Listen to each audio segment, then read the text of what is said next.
So, come on in. Welcome to our construction project. We're under construction but open for business, I guess you could say.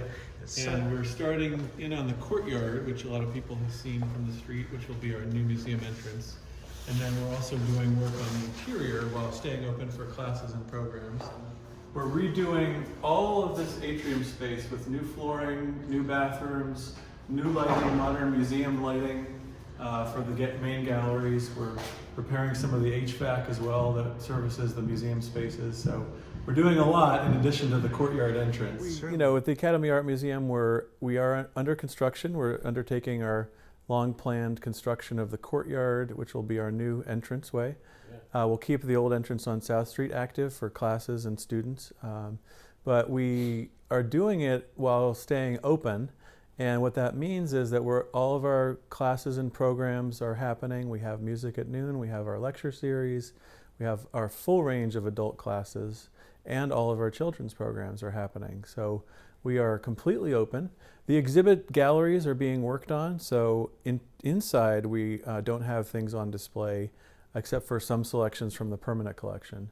But outside on the front lawn, we have the Gamelatron. Don't be afraid of the Gamelatron. It's for everyone, all ages, come one, come all. We've had lines running out the Gamelatron during the craft show, during waterfowl. It's been really popular, and basically, it's a single person experience. It's an immersive sound experience. You go in, you sit down, you kind of tune out the world. That's the whole idea. I mean, we wanted to have something that was exciting during the construction period as an exhibit, something that would attract people and say, we're still open for business. You know, everything's going on here, even though we're under construction. And so we wanted it right on the front lawn.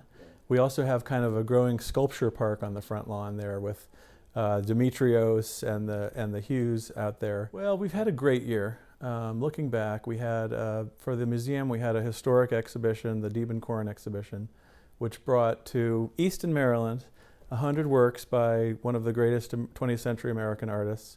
And it showed his early evolution as an artist. And this is what we teach here. We teach people art from age 2 on to up to 100 and more. And so for people to be able to walk through the doors of the Academy and see how Diebenkorn at age 22 started experimenting, how he found his path, how he went down some, false alleys and had to turn back and tried things and experimented and failed and moved on, and then found his various famous periods of style later on. It was a deep show in that sense, and it really, people got that. It resonated with people in the sense of almost seeing an inner window on an artist's evolution. So that was a huge hit. We had people from 30 states and I think over 10 countries come to that show. We had people giving each other, trips to Easton for their wedding anniversaries to see the Diebenkorn show.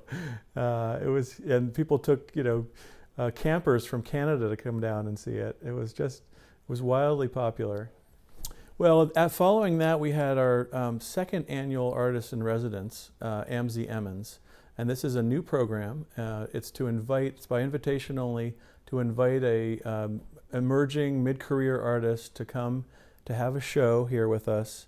If we can afford it, to put on a publication. We've done 2 publications in a row of their show. And then to have them in residence, teaching workshops for adults and children, touring with our Collection Society members, talking with the public as much as possible and interacting with kids of all ages. And so Amze was fabulous. I mean, it was a great show called Pattern Drift, and it was about 15 years of his work as a printmaker and an artist. The beauty of a small museum is that you have a certain freedom if you have the talented staff that we do. We've got wonderful leadership in our department heads in all areas, very experienced museum staff and professionals. But we have a kind of a freedom to try things like the Gamelatron. If we're able to secure a Diebenkorn show, we can bring that in. In the class front, we have a whole set of new art instructors this fall, and we're really celebrating our adult studio classes during construction, because we're open and we have a great program of adult classes with a whole host of new instructors. And so our next issue of the magazine will be about the 60 years of teaching that's gone on here. I mean, we have a membership of over 4,000. We have 50,000 visitors. We serve 5,500 school children a year through free programs offered to the schools. And there are 5,000 school children in Talbot County. So, I mean, we're providing a major public service here, but in relation to art and to the experience of art.